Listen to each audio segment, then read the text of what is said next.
भारत पाकिस्तान मुकाबले से पहले पाकिस्तान के स्पिन गेंदबाज उस्मान तारिक की बहुत चर्चा हो रही है, लेकिन अब खबर सामने है। सोशल मीडिया पर तमाम खबरें निकलकर सामने आ रही हैं कि क्या उस्मान तारिक के ऊपर आईसीसी एक्शन लेने वाला है, क्या उनके एक्शन को रिपोर्ट किया गया। ऐसी खबरें वायरल हो रही हैं। इसी खबर की पड़ताल भी करेंगे और उनकी गेंदबाजी का जो एक्शन है क्या वो सही है या गलत है, इसके बारे में भी इस वीडियो में जानेंगे। चर्चा इसलिए क्योंकि उनका जो एक्शन है, जिस तरीके से उन्होंने ऑस्ट्रेलिया के खिलाफ मुकाबला खेला था, कैमरन ग्रीन ने उनको जो एक्शन करके दिखाया कि लोगों को लगा कि कैमरन ग्रीन कह रहे हैं कि भाई साहब उस्मान तारिक जो है वो थ्रो कर रहे हैं, यानी कि भट्ठा गेंदबाजी कर रहे हैं, जिसकी बात से सोशल मीडिया पर बहुत माहौल बना। उसके बाद पाकिस्तान उनको गेंदबाजी नहीं करा रही थी ताकि लोगों की नज़रों में ना आए, लेकिन जैसे ही उन्होंने T20 वर्ल्ड कप में मुकाबला खेला फिर लोगों की नज़रों में आ गया और उनके एक्शन पे फिर से वही बहस वापस आ गई। ऐसे में ये भी सोशल मीडिया पर खबर उड़ी कि उनके एक्शन को रिपोर्ट किया गया है। आईसीसी जो है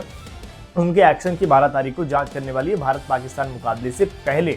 लेकिन अगर ऑफिशियल बात करें तो ऐसी कोई अभी तक खबर नहीं आई है। वो खबर एक तरीके से अफवाह ही है। आमतौर पर ऐसी खबरें जब आती हैं तो क्योंकि ग्राउंड अंपायर को दिक्कत लगती है कि हाँ इनके एक्शन में कुछ दिक्कत है, तो इस शिकायत को आगे बढ़ाते हैं, फिर जांच प्रक्रिया आगे बढ़ती है। नियम काम कैसे करता है उसके बारे में आपको बता देते।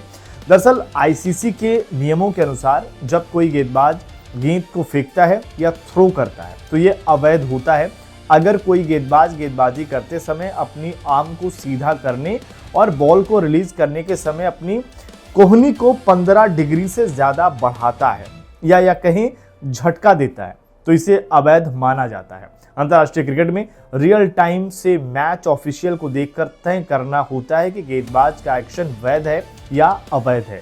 अगर ऑफिशियल को लगता है कि खिलाड़ी अवैध एक्शन से गेंदबाजी कर रहा है तो फिर उन्हें एक रिपोर्ट दर्ज करनी होती है। फिर गेंदबाज का एक्शन आईसीसी टेस्टिंग सेंटर में टेस्ट किया जाता है। अगर उस गेंदबाज का एक्शन वहां पर अवैध पाया जाता है तो फिर उस पर गेंदबाजी करने पर प्रतिबंध लग जाता है, तब तक जब तक वो अपने एक्शन को सुधार करके वापस नहीं आ जाता। तो ये पूरा प्रोसेस है, ऐसा नियम है। और इन नियमों में अगर आप देखें अभी तक उस्मान तारिक जो है वो खरे उतरते हैं, यानी कि उनकी गेंदबाजी का जो एक्शन है वो गलत नहीं पाया जाता।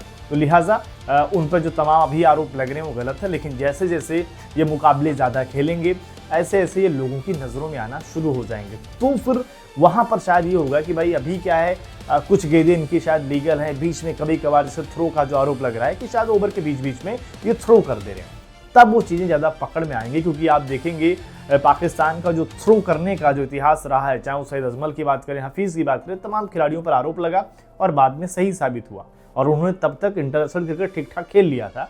तो उसी लिस्ट में आगे चलकर उस्मान तारिक जरूर आ सकते हैं, लेकिन अभी इनके एक्शन को रिपोर्ट नहीं किया गया है और ना ही अगर आप देखेंगे तो अभी आईसीसी की तरफ से इन पर कोई एक्शन लिया गया। यानी कि ये साफ है कि भारत और पाकिस्तान का जो मुकाबला होगा उसमें उस्मान तारिक खेलने वाले हैं। तो फिर अब देखिए इंडियन टीम कैसे उनका सामना करती है, कैसे उनकी पिटाई करती है, क्या प्लानिंग रहने वाली है, ये अपने आप में देखने वाली बात होगी। आपको क्या लगता है, कमेंट करके अपनी राय जरूर दें।